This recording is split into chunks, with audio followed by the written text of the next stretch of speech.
तो डॉक्टर साहब आप अपना इंट्रोड्यूस दें। डॉक्टर मैं doctor Ansari, veterinary surgeon, BVSc MBSc from college of veterinary science Rajendra Nagar, और मैं कड़पा से as deputy director animal husbandry department retired हुआ। उसके बाद 2012 से कॉलेज में as contract teaching faculty assistant professor in surgery, department of veterinary surgery and radiology, college of veterinary science Rajendra Nagar में काम कर रहा हूँ। आप स्पेशलिस्ट फ्रैक्चर में स्पेशलिस्ट है, एनिमल फ्रैक्चर में, तो फ्रैक्चर के बारे में आप थोड़ा बताइए। फ्रैक्चर होता कैसा, या तो स्लिप होकर गिरने से होता, या मैकेनिकल इंजरी यानी लकड़ी से मारने की वजह से होता, या नहीं तो ओल्ड एज में ऑस्टियोस्पोरोसिस यानी हड्डियां कमजोर होने की वजह से फ्रैक्चर होता। फ्रैक्चर में दो किस्म के फ्रैक्चर है ब्रॉडली स्पीकिंग, एक सिंपल फ्रैक्चर है, एक कंपाउंड फ्रैक्चर है। सिंपल फ्रैक्चर में हड्डी टूट जाती मगर खाल जैसी की वैसी रहती, खाल में कोई दखम नहीं रहता। अच्छा, अपने को मालूम नहीं होता कि उसकी हड्डी टूटी हुई है, बाहर खाल के बाहर हड्डी नहीं आता, मालूम होता। फ्रैक्चर का मतलब है, डेफिनेशन ऑफ फ्रैक्चर है, पहले पेन, दूसरा loss of function. Loss of function में एनिमल खड़े नहीं रह सकता, एनिमल चल नहीं सकता, एनिमल मुड़ नहीं सकता, ये सब चीजें आते। फंक्शन जो जिस पार्ट का फ्रैक्चर होता वो पार्ट का फंक्शन डिस्टर्ब हो जाता। ओके, तो मैं सिंपल फ्रैक्चर का बोल रहा हूँ, वो सिंपल फ्रैक्चर। उसके बाद रहा कंपाउंड फ्रैक्चर। कंपाउंड फ्रैक्चर में हड्डी टूटती, टूटने के बाद खाल भी रप्चर होती, फिर उसके बाद में उसमें से खून भी निकलता। बाद केसेस में हड्डी खाल को फाड़ के बाहर भी निकल जाती। वो तो खैर दूर से देखने से ही मालूम हो जाता है ये फ्रैक्चर है। मेजर फ्रैक्चर है, मेजर नहीं, कंपाउंड फ्रैक्चर। कंपाउंड फ्रैक्चर है। अब इसमें क्या है, सिंपल फ्रैक्चर में कंप्लीट फ्रैक्चर है, इनकम्प्लीट फ्रैक्चर है। मिसाल के तौर पे अपने पास दो बोन है, रेडियो अल्लाह है, 4 लिम्स में, हैंडिंग में ये है टिबिया फिबुला है। तो कौन सी बोन जो है, अगर बाद दफा एक ही बोन फ्रैक्चर होती, दूसरी बोन उसको संभाल लेती, बाद दफा दोनों फ्रैक्चर होते, दोनों फ्रैक्चर हुए तो जरा परेशानी ज्यादा रहती।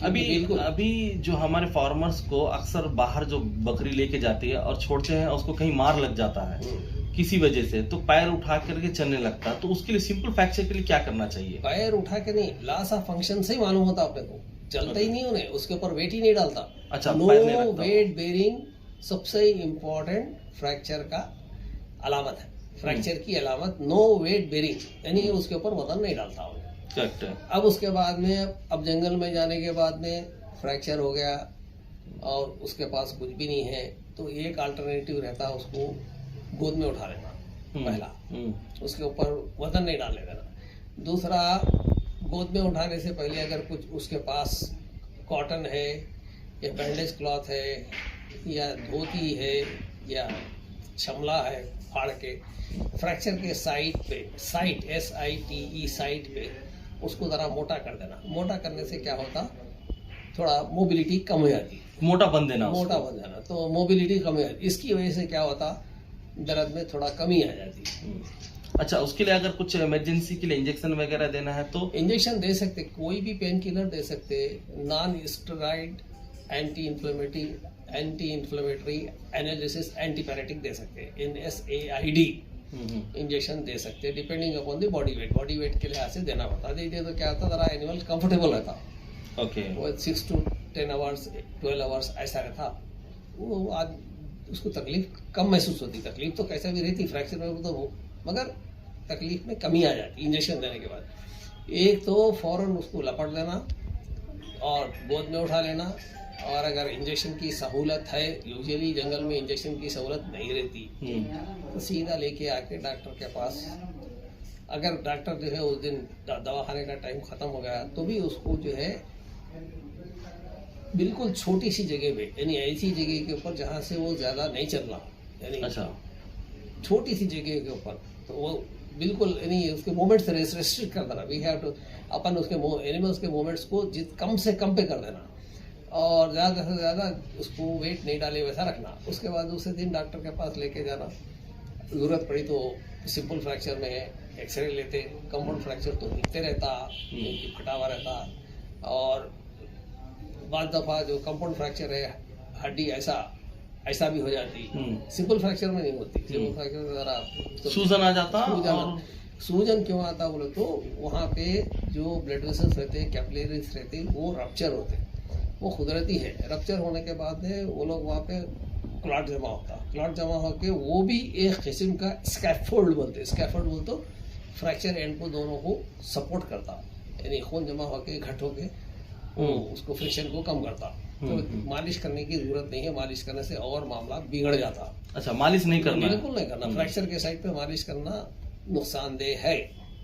अब सीधा जो है डॉक्टर के पास लेके जाने के बाद में डॉक्टर जो है पहले उसको फ्रैक्चर की जगह देखता, वो कौन से साइड पे फ्रैक्चर है, किस टाइप का फ्रैक्चर है, कहीं एक है या दो है या तीन। बाद दफा ऑटोमोबाइल एक्सीडेंट्स में दो तीन फ्रैक्चर भी रहते। तो वो देखने के बाद में उसको इमोबिलाइजेशन का मतलब ये है कि दो हड्डियों को, दो फ्रैक्चर एंड को एक जगह रख के नहीं हिले वैसा उसको इमोबिलाइज करना है, पट्टी बनना। तो पहला काम क्या करते हैं, कॉटन से उसको बनते। वो बनने के बाद में उसके ऊपर से कॉटन बोलते तो रुई, फिर उसके बाद में कॉटन बैंडेज लगाते। लगाने के बाद में अब उसके ऊपर और इमोबिलाइजेशन के लिए बहुत सी चीज़ें हैं। बैम्बू स्टिक है या प्लास्टिक के स्प्लिंट्स है या जो है रबर का पाइप है, उसको जैसा पूरा बीच में से काट के सब पिना देंगे। ऑलरेडी आपके एक वीडियो में, डॉक्टर साहब के एक वीडियो में ऑलरेडी इस टाइप का कर रहे हैं। मैं स्पेलिंग आजकल चल रहा सब वही है। क्यों? रबर पाइप का एडवांटेज ये है कि रबर पाइप से जानवर को जख्म नहीं होता और रबर पाइप हड्डी का शेप ले लेता। दूसरा, रबर पाइप बिल्कुल कंफर्टेबल है। वह बैम्बू स्टिक से या बैम्बू स्टिक है या एल्युमिनियम स्प्लिंट्स है, ये सबसे ज्यादा कंफर्टेबल है। क्यों बोले तो वो मुड़ते रहता हो, ऐसा फ्लेक्सिबल है, मुड़ता नहीं, फ्लेक्सिबल रहता। फ्लेक्सिबल रहने की वजह से जानवर को तकलीफ बहुत कम होती, मिनिमम होती। अब एक दफा बंद देने के बाद में अब फ्रैक्चर हीलिंग के बारे में आ रहा हूँ। फ्रैक्चर हीलिंग में क्या है, यंग एनिमल्स में बहुत जल्दी हुआ था। बास्को 2 हफ्ते में भी हुआ, 3 हफ्ते में भी हुआ। वैसा किताब के लिहाज से 6 हफ्ते पीरियड है उसका। 6 हफ्ते में हड्डी पे हड्डी रखे जुड़ जाती है। अच्छा, 6 हफ्ते में 6 वीक में पूरा हड्डी जुड़ जाता डॉक्टर साहब के हिसाब से नॉर्मल फ्रैक्चर में। मगर शर्त ये है कि दोनों एंड्स एक दूसरे को टच करे हुए रहना। फ्रैक्चर के प्रॉक्सिमल ऊपर का और नीचे का दोनों। अच्छा डॉक्टर साहब, एक चीज मैं जानना चाहूंगा, अगर कोई फार्मर, अगर उसके पास कुछ भी फैसिलिटीज नहीं है, नॉर्मल अगर उसको फ्रैक्चर हो जाता, कभी एक्सीडेंट हो गया, मार लग गया रोड पे चलते चलते, असल 99% एक्सीडेंट ही है। हाँ, तो वो क्या अपने घर में ट्रीटमेंट कर सकता है क्या इमरजेंसी के पीरियड पे? इमरजेंसी में खाली पट्टी बन सकता हूँ। अच्छा, पट्टी बंद करके उसके आगे नहीं कर सकता, क्योंकि फ्रैक्चर का इमोबिलाइजेशन भी बहुत बड़ा आर्ट है। जब डॉक्टर पट्टी बनता तो बहुत से चीजों को, बहुत से फैक्टर्स को कंसिडर करना पड़ता। करेक्ट। एक तो आपको इमोबिलाइजेशन अचीव करना है, यानी इमोबिलाइजेशन हासिल करना है, यानी कि हड्डी पे हड्डी रहना और हिलना जुलना नहीं, करेक्ट पोजीशन पे आना। दूसरी चीज, ज्यादा उसको टाइट बनने का नहीं है। टाइट अगर बन दिए तो जो है नीचे का हिस्सा जो है एकदम स्वेलिंग शुरू हो जाती, सर्कुलेशन अरेस्ट हो जाता। और फिर तीसरी चीज क्या है उसके अंदर, यानी कि एनिमल पूरा कंफर्टेबल है ना। बैंडेज ऐसा बनना कि जो है फिर वो बैंडेज जो है लूज नहीं होना, वैसी कंडीशन में रहना। अगर फर्ज कीजिए किसी वजह से डॉक्टर साहब पट्टी बने और पट्टी जो है ढीली हो गई, 8 दिन के बाद निकल गई या 15 दिन के बाद निकल गई, उसके बाद में उसको बगैर बेहोश करेंगे उसको हाथ नहीं लगा सकते आप। पहली दफा कुछ भी कर सकते हैं, सेकंड टाइम नहीं। सेकंड टाइम उसको बेहोश कर देना। बेहोश करने के बाद में उन्हें बिल्कुल होश में नहीं रहता, उस वक्त जो है आप हाथ लगा के पैल्पेट करके देख के क्या होगा, आखिर क्या गड़बड़ है, बराबर हड्डी पे हड्डी है या हड्डी से हड्डी हट गई। उसमें पहचानत क्या है, वो तो लिम्ब का साइज जो फ्रैक्चर रहता, एक बड़ा रहता है एक छोटा रहता। छोटा बोले तो over riding of fractured and बोलते उसको, यानी हड्डी पे हड्डी ऐसा चढ़ जाती। अगर ये दोनों लिम्ब्स का साइज मिसाल के तौर पर 20 इंच है, इधर का भी राइट लिम्ब भी लेफ्ट लिम्ब भी या 4 लिम्ब हो या हैंड लिम्ब हो, अगर 20 इंच का है तो समझो कि हड्डी पे हड्डी है, हड्डी से हड्डी चढ़ी हुई नहीं है।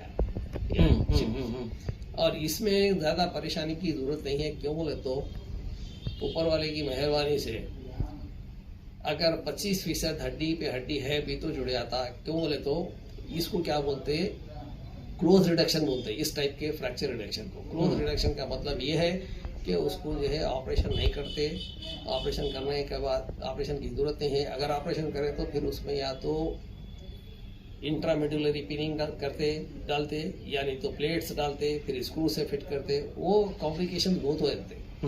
एक दफा खोलने के बाद फिर उसके बाद में डेली ड्रेसिंग करना पड़ता। ये क्लोज रिडक्शन में एक एडवांटेज ये है कि अपने को कुछ करने की जरूरत नहीं है और एनिमल पूरा रिकवर हुए तक उसको जो है घर के बाहर नहीं लेके जाना और घर में भी बिल्कुल महदूद जगह के ऊपर उसको पालना, वहीं पानी देना, वहीं चारा देना, वहीं करना। तो अब एज के लिहाज से है, अगर यंग रहा तो बहुत जल्दी हो जाता, तरह मिडिल एज में, फिर लेट एज में वो जैसा हड्डियाँ कमजोर हो जाते तो हीलिंग भी कमजोर होती। और इसमें क्या है, थोड़ा कैल्शियम के प्रिपरेशन दिए तो जरा फ्रैक्चर हीलिंग में सहूलत रहती, जल्दी हुआ। और जल्दी होने के बाद में भी जो है कंप्लीट स्ट्रेंथ आने के लिए 6 से 8 महीने लगते। अच्छा, मिनिमम वो चलता फिरता सब कुछ है मगर कंप्लीट स्ट्रेंथ नहीं आती। सब करेगा उन्हें पूरी स्ट्रेंथ आने के लिए। अगर 25% हड्डी पे हड्डी है, यानी कि ऊपर का टूटा हुआ हड्डी का हिस्सा नीचे का है तो भी 6-8 महीने के अंदर पूरा एक 1 पीस हो जाता। अच्छा, 1 पीस हो जाता। तो जब तक जो है हमको थोड़ा एहतियात से रहना जरूरी है। डॉक्टर साहब, आपसे मिलके बहुत खुशी हुई। आप बहुत कीमती वक्त निकाले और बहुत कुछ सीखने के लिए मिला हमारे व्यूअर्स को कि अब नॉर्मल फ्रैक्चर में क्या क्या होता है। नॉर्मल फ्रैक्चर में सबसे पहली बात, फ्रैक्चर अगर आपको दिखता है जंगल में तो आप उसको गोद में उठा लेना है। डॉक्टर साहब के हिसाब से उनको ज्यादा स्टैंड नहीं करना है, उठा के उनको ऐसी जगह रखना, ज्यादा बड़ी प्लेस नहीं रहना कि जो ज्यादा बड़े प्लेसेस में वो चल सके, चलने की गुंजाइश ही नहीं रखना। उसको जितना कम चलने देना है उतना बेहतर रहेगा। नॉर्मली एक चीज ये चीज सीखने को मिला कि नॉर्मली आप अपने फ्रैक्चर के अलावा डॉक्टर से कंपलसरी कराएं, क्योंकि डॉक्टर को ये अंदाजा हो जाएगा कि वो फ्रैक्चर किस कंडीशन में है। ना पट्टी टाइट है, ना पट्टी लूज है। अगर इमरजेंसी में आप पट्टी बांध सकते हैं, बम्बू लगा सकते हैं, लेकिन डॉक्टर को बताएंगे तो जल्दी रिकवरी होता। डॉक्टर साहब के हिसाब से अगर नॉर्मल फ्रैक्चर भी है तो मिनिमम 6 मंथ से 8 मंथ आपको पूरा मुकम्मल ठीक होने में लग जाएगा, पूरी स्ट्रेंथ आने के लिए। पूरा स्ट्रेंथ आने के लिए पूरा नहीं, 80%। कौन से भी फ्रैक्चर में आपको 80% से बढ़ के स्ट्रेंथ नहीं आती, 100% नहीं आती। बस फ्रैक्चर का ट्रीटमेंट हमारा दूसरे वीडियो में ऑलरेडी है, मैं लिंक डाल दूंगा। आप और फ्रैक्चर डॉक्टर साहब के साथ है, आप देख सकते हैं। और डॉक्टर साहब का शुक्रिया, बहुत बहुत थैंक यू डॉक्टर साहब, आपने जो टाइम निकाला।